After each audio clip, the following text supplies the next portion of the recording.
Hello everyone. Welcome to the Lake Rejuvenation and Management course.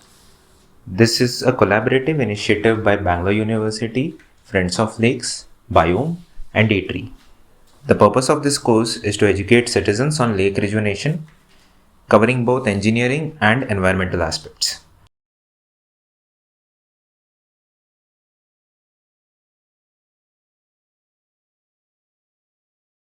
Happy learning.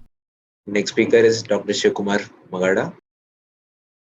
G2B means the entire country, 3.28 billion square kilometer, is becoming gray. Some part is green. Most of the lakes are covered with vegetation, silted up and vegetation. That's why it's green. And if they are dry during summer, it becomes gray. So now our challenge is to make from gray to green or from gray green to blue. That's the challenge. Who, when, how, we need to decide now. See, this is Bangalore. In Bangalore, all the lakes, 269 to 128, and only 28 lakes are there. Vidhana Saudha is on the lake. Majestic is on the lake. So now, all these were built by the, or closed by the responsible people, because population was not so much. But because of the population explosion, now we need to have a different strategy.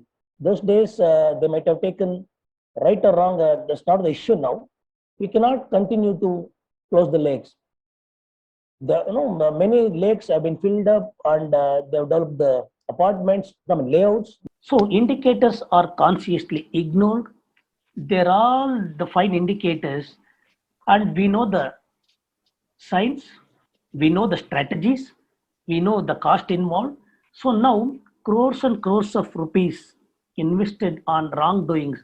Earlier I was saying people were trying to aerate the flowing waters.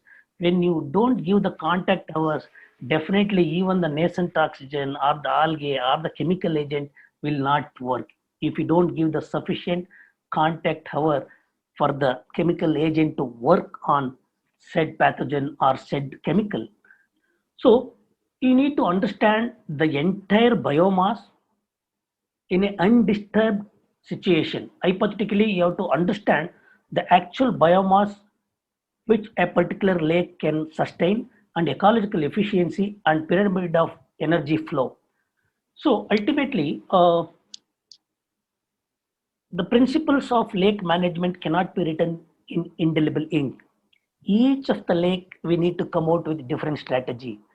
A strategy which is applied for Jakkur or Belandur cannot be applied for Hebbal Lake, because they are in totally different agroecological situation, different watershed, different micro watershed, and the nutrient influx, the activities in the agrarian area, catchment area. Now, of course, there is no agricultural activities in the catchment, it is just domestic sewage. If you don't understand the gross primary productivity of a lake at present and net primary productivity, and understand the maximum carrying capacity, you cannot alter, you cannot come out with the strategies to change unless you know this. So major sources of pollutants, you know it, metal processing, most of the companies all around the peri-urban area, they are printing the mobile circuits. After printing, they wash up their plates, and completely heavy metals are getting into the system. But none of them have the electrolyte plating method to extract the heavy metals. Garment washings, deadly and dangerous, and automobiles and greases, that is from the surface runoff. All of these are getting into the lakes, Rajakalways, and the rivers. So adverse impacts, depletion of natural water resources, agriculture productivity, already it has gone. And believe me, my friends, we have 150 million hectares of agricultural land, and we are producing 292 million tons of food every year. In spite of that, 20 crores of people are suffering from hunger. Our target is to produce 350 million tons of food by 2025. But decrease of the agriculture productivity, not only in Bangalore, in the outskirts, loss of habitat and biodiversity, and most of the birds are gone. Earlier, many birds used to come to the Hebbal Lake and they have planted all the exotic plants. Such birds, the migratory birds cannot identify and be compatible with the exotic plants, and now they are not there. And bioaccumulation is the serious issue. You find DDT in the mother's milk, egg. Likewise, bioaccumulation from one trophic level to another, it is detrimental, and groundwater is contaminated. In Helanka, because of some of the industries, the entire groundwater is contaminated with chromium. Soil pollution already polluted, and spread of diseases. I will tell you the spread of diseases because of this. What? Because the pathogens are plenty in aquatic media than in the air.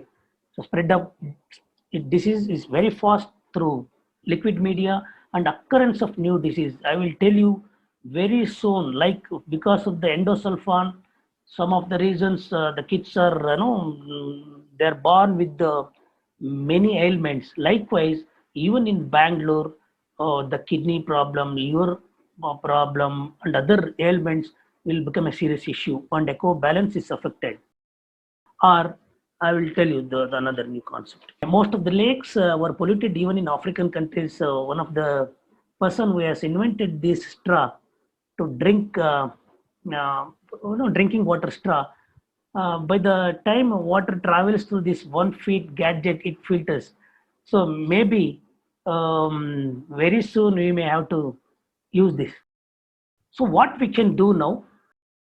So possible remedial measures, I just saw it in the net, and very nice concept.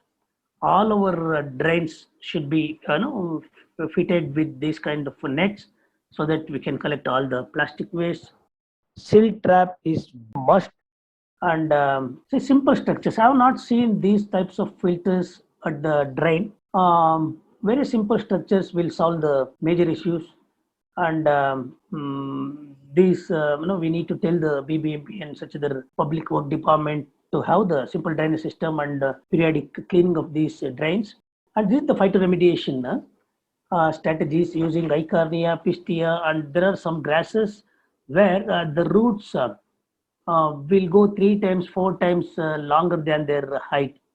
So using these kinds of, when we make the water to flow through different channels at different strata, when we expand the length of flow, it will reduce the heavy metal contamination. And monitoring and gadgets, yes, they are there. It has to happen. Already enough science is already known. We need to implement them. And very soon they're coming out with one single gadget with which you can measure 9 to 10 parameters. Even in Mangalore region, we have in situ measuring bios, but not all the parameters, only 3, 4, like DO, carbon dioxide, salinity, temperature. And I will tell you, these mechanical weed harvesters, yesterday I saw 60% of the Hebbal Lake is covered with water hyacinth. I will tell you, water hyacinth is good to some extent to extract eliminate some of the metals. But in Dal Lake, they've employed these weed harvesters. Within 2-3 hours, it can harvest hectares of weed. And in Northeast region, people are using Eichhornia for producing different articles using the jute. Likewise, I'm just thinking one of you can start, like in Varanasi, a group of people from IIT Kanpur, they have started, they are collecting 8 to 10 tons of marigold and other flower waste, and they're extracting astaxanthin, and they're using that flower base for agarbatti base, and in the brand name of pool they're selling, and it's a multi-crore business.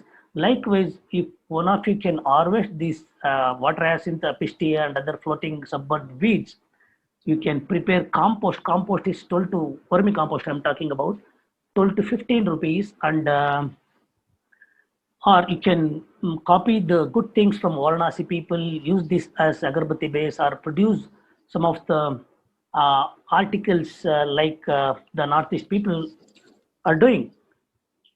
And the compost is very costly. I will tell you, you are getting rice for 1 rupee, but compost is 12 to 15 rupees. Cow dung is sometimes it is 128 rupees.